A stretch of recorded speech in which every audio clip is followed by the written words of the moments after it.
Chers amis Noachid, bonjour. Nous arrivons cette semaine dans la paracha Bamidbar et en plus dans Shavuot, le don de la Torah. Cette semaine, cette année, je ne veux pas parler de Ruth, bien qu'il y ait énormément de choses à dire. Je ne vais pas parler de Yitro, qui sont les deux personnages liés totalement à la fête des Shavuot et desquels les Bnei Noach ont beaucoup à apprendre. Non, je voudrais parler de ce Sefer Bamidbar, ce livre des nombres. Car, en effet, Bamidbar, ça traduit par les nombres en français, c'est-à-dire que le livre s'appelle le livre des nombres parce qu'il parle d'un dénombrement, mais Bamidbar lui-même, ça veut dire dans le désert, comme vous le savez.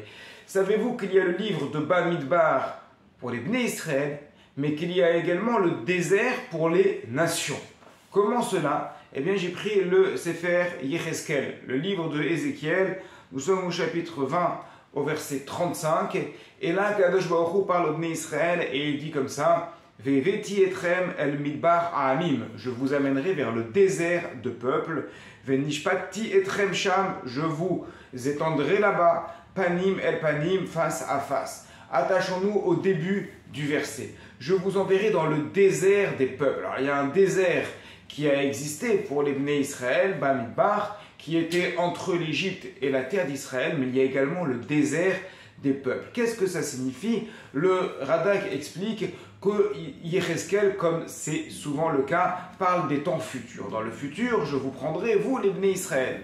Et avant ce grand kibbutz galouyot, avant de vous ramener complètement en Eretz Israël, je vous disperserai parmi les peuples, parmi les nations, mais dans un endroit désert où il n'y a personne. Comme ça, là-bas, vous serez jugés à l'abri de tous. Et le Malbim, lui, établit un point commun entre la sortie d'Égypte, qui est passée par un désert, et également par la fin des temps, qui devra ressembler à la sortie d'Égypte, dans lequel il y aura également un désert, par lequel passeront les Bnei Israël. Mais pourquoi appeler ce désert le désert des peuples? Au tout début de son commentaire, le Malbim nous dit que c'est un machal, une parabole, c'est-à-dire qu'un désert, c'est un endroit dans lequel on ne trouve pas ce qu'on a besoin.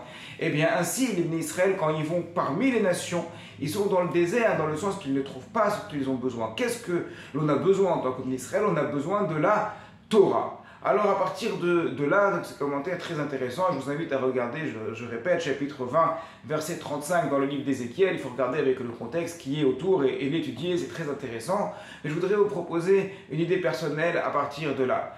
De la même manière que le désert, c'est quelque chose qui est aride, quelque chose qui est vide de tout, et pourtant la Torah a été donnée là pour les Bnei Israël et en même temps rejaillissant sur le monde entier. À partir de ce moment-là, le désert des peuples, c'est-à-dire ces endroits dans lesquels il n'y a que de la matérialité, on pourrait penser que c'est vide et que ça ne répond pas à nos besoins spirituels.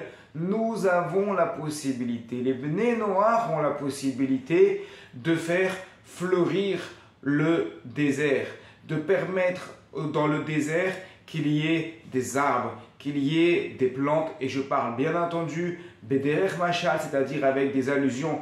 Il y a la possibilité de faire germer la spiritualité dans Midbar Ha'amim, dans le désert des peuples. Et qui peut faire ça? Justement ceux qui ont conscience qu'il y a un Dieu, ceux qui ont conscience qu'il faut dépasser les questions matérielles du métro, boulot, dodo, ces questions du matériel, qu'est-ce qu'on va acheter, comment on va faire, est-ce qu'on va vivre avec notre crédit, et on va prendre notre assurance vie, etc. Et dans tout ça, il n'y a pas le besoin, on est dans le désert. Alors de la même manière que le désert par lequel sont passés les Bnei Israël pour rejoindre Eretz Israël à l'époque de Moshe Rabbeinu, de la même manière que ce désert-là, qui était un désert vide, un désert hostile, est devenu l'endroit duquel la Torah a été donnée, eh bien nous avons la possibilité, vous avez les possibilités, en tant que Bnei Noach, de faire fleurir ce Midbar Ha'amim, ce désert des peuples, en donnant la Torah dans le désert,